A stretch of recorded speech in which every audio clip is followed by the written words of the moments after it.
तो कुछ राज्य ऐसे हैं जहां पर बारिश और बाढ़ ने लोगों को बेहाल कर दिया है और कुछ राज्य ऐसे हैं जो सूखे की चपेट में आ गए और उत्तर प्रदेश उनमें से एक राज्य है जहां पर 75 में से 62 जिले जो हैं वहां पर औसत से कम बारिश दर्ज हुई है। और अब मुख्यमंत्री योगी आदित्यनाथ ने सूखे के हालात से निपटने के लिए आदेश भी जारी किए हैं और सभी 75 जिलों में सूखे का अब सर्वेक्षण होगा।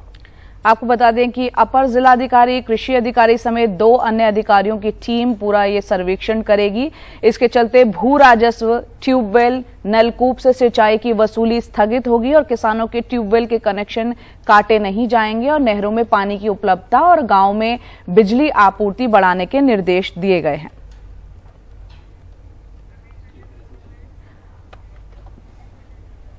और इस वक्त हमारे सहयोगी रवीश रंजन हमारे साथ फोन लाइन पर जुड़ रहे हैं। रवीश, यहाँ उत्तर प्रदेश के हालात जो है बाकी राज्यों से कुछ जुदा दिख रहे हैं। बहुत सी जगह पे हम देख रहे हैं बरसात का क्या आलम है। 75 में से 62 जिले ऐसे हैं जहां जो आमतौर पर औसत बारिश होती है उससे कम हुई है। सर्वेक्षण किस तरीके से हो रहा है? क्या कुछ सुविधाएं सरकार की तरफ से दी जाएंगी लोगों को राहत पहुंचाने के लिए? आज देखिए जया, यूपी के 4000 करोड़ से ज्यादा किसानों के लिए ये बहुत एक बड़ी खुशखबरी है, क्योंकि यूपी सरकार ने ये कहा है कि अब जो है वो सूखे के हालात की समीक्षा होगी और न सिर्फ समीक्षा होगी बल्कि 75 के 75 जिलों में समीक्षा होगी। और इस समीक्षा की रिपोर्ट जो है वो 1 सप्ताह के भीतर देनी जरूरी है। अगर कोई ऑफिसर 1 सप्ताह के भीतर सूखे के समीक्षा नहीं देता है तो उसके ऊपर में कार्रवाई करने की भी बात कही गई है।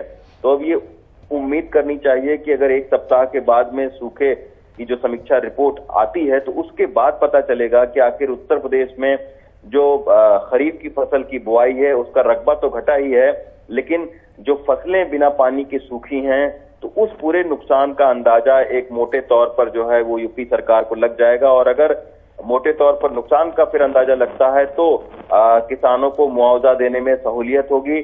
और ये भी दिखाई पड़ रहा है कि मुआवजा देने में ना सिर्फ सहूलियत होगी बल्कि उनको जल्दी जो है वो मुआवजा मिल सकता है। तो ऐसे में किसानों के लिए राहत की बात है। दूसरी जो सरकार ने ये घोषणा की है कि जो सरकारी नलकूप हैं जहां से पानी जो है वो लेता है किसान और उसका पैसा उसको भरना पड़ता है, नहर का पैसा उसको भरना पड़ता है, जो बिजली के कनेक्शन है, जो बिजली का बिल है फिर उसको भरना पड़ता है। तो सरकार ने ये भी कहा है कि किसी भी कनेक्शन के राजस्व वसूली के लिए सख्ती नहीं की जाएगी और बिजली के कनेक्शन काटे नहीं जाएंगे अगर वो किसान बिजली का बिल नहीं भर पाता है। तो ये सारी चीज बहुत अच्छी चीजें हैं और अब उम्मीद करनी चाहिए कि अगर इसका अच्छे तरीके से समीक्षा होगी तो किसानों को जरूर इसका फायदा मिलेगा, क्योंकि उत्तर प्रदेश के जो किसान हैं वो बड़ी तादाद में जो किसान हैं वो सूखे से परेशान हैं। धान की जो फसल की बुआई है उसका रकबा घटा है और कुछ जो किसान हैं अगर उन्होंने धान की फसल लगाई भी है तो बिना पानी के वो खेतों में सूख रहे हैं।